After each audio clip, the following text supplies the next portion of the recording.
Beach FM, locals talking to locals. And it's good morning to our Greater Wellington Regional Rep, Penny Gaylor. Good morning, Penny. Good morning, everybody. Cracker of a frost this morning, by crikey. It was indeed. It was a bit sharp, wasn't it? It was indeed. Still, it's winter time. We've got a beautiful day to go with it, so we don't mind, do we? Are you at a meeting this morning, are you? Yes, we've got the Environment Committee, and I just stepped out of the room. We were partway through the item that's headed up climate change update, and I can report that it's still happening. So a bit of interesting stuff that's happening around the discussions around climate change and regional council and the work we're doing with other district councils. Last year, of course, we signed off as a council and with in kind of in partnership really with all the other TAs, including Kapiti, Poirua, Wellington and the Huts, was the regional hazards strategy. And from that, we've got a political steering group and officers are working on things. And something that of particular interest for us in Kapiti is that out of that work with that the working party, that kind of political arm of things called the Wellington Region Climate Change Working Group, they're looking at adapt or modelling what has been done in Hawke's Bay around coastal hazards work, and they've done a very successful community-led approach to kind of addressing the big picture of adaptation and stuff up there. So that's something that we're very interested in the Wellington region.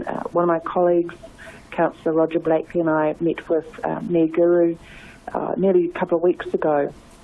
I'd asked to come and see Guru and kind of raise about that this was the thinking that was going on, and looking to see that maybe the first move on us actually doing this community-led approach would be in Kapiti. So a bit of talk going on between councils and in this working party to look at how we can start to make some of this headway on these discussions, but particularly the view that we really need it to be a community-led approach.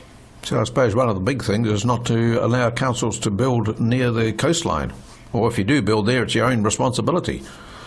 Well, I mean, it's all for the discussion, as I say, from the community-led approach.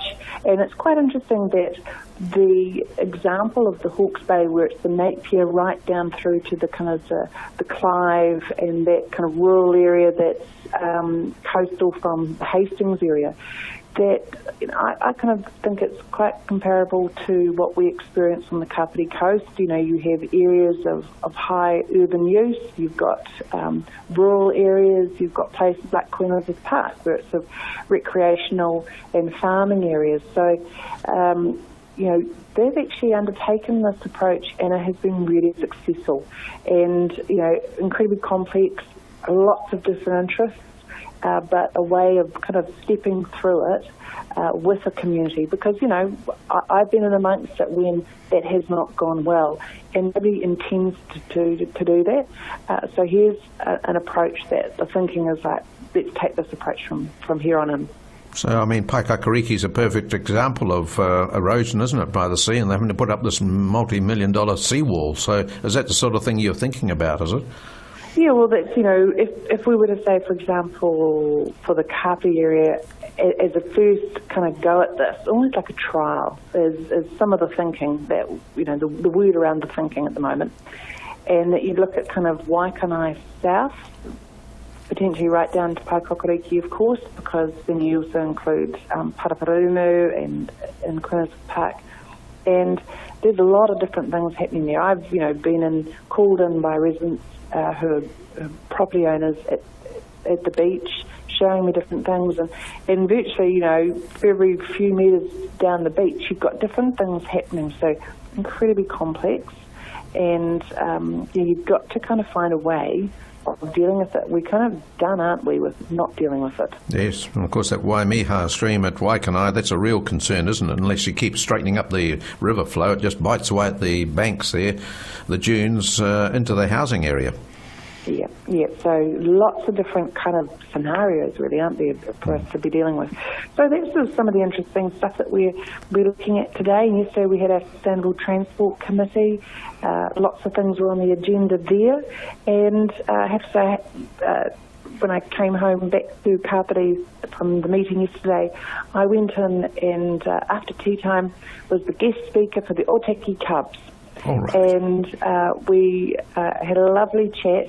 They wanted me to talk to them about goal setting. And it was a real delight because 40 years ago, I was a Girl Guide. Right. I was able to find my Girl Guide blanket that I would take on camps with me, and I even still had my Girl Guide manual, and I was able to tell them about some of the badges I've got. But in there, it's really interesting, what the Cubs are working on, one of the things they're working on at the moment is their civil emergency badge. And they have these different kind of levels of it.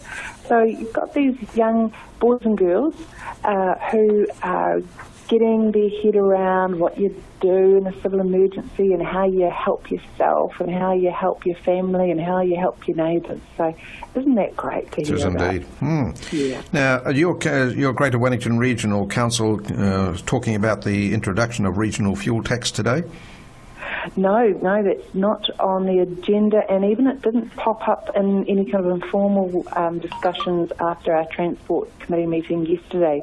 There's certainly other topics around the surprise we got around Google lifting their charges on us, so we'll be looking towards the market, shall I say. Right, yes, I just noticed the headline. I just noticed the headline, 14 councils are considering introducing a regional fuel tax, and Greater Wellington Regional Council was named as one of those councils looking at it. Yes, well, certainly at the political level, we haven't had any discussion on pitching that yet. So. Right. Now, down at Queen Elizabeth Park, there's a group who wants to change the, I don't know what you call the environment law, to just have wetlands down there and get rid of stock, etc. Is that also part of your environment discussions today? So, no, it's not part of today's discussion, but certainly, we've got out for consultation at the moment our parks network plan. So this is a really good time for the whole community, as well as that Friends group, to be putting in what their views are on the use of our regional council plans that we have, and the parks that we have. So, we're looking after the Queen Elizabeth Park, one of the most popular recreational parks that regional council looks after. Some 400,000 people a year are going in there, and of course, we've recently opened our new information hub there, Ramaroa, and actually going to be there next Thursday. The councillors, we're all gathering for a bit of an acknowledgement of Arbor Day, and we're going to be doing some planting down there ourselves. And one thing I'll be looking to go and have a peek at is the new lizard garden that they've put at the back of Ramaroa. Okay. So, it's certainly kind of really timely for people to be raising this as, here are the ideas about what we think should be doing here, but the whole point of going out for consultation is for others to also put either their support to somebody else's idea or their own ideas forward, please. Jolly good. Penny, I'll let you get back to your meeting. We appreciate your time today, though, and we'll talk to you next week. Okay, great. Bye-bye. Greater Wellington Regional Rep, Penny Gaylor. 106.3 Beach FM.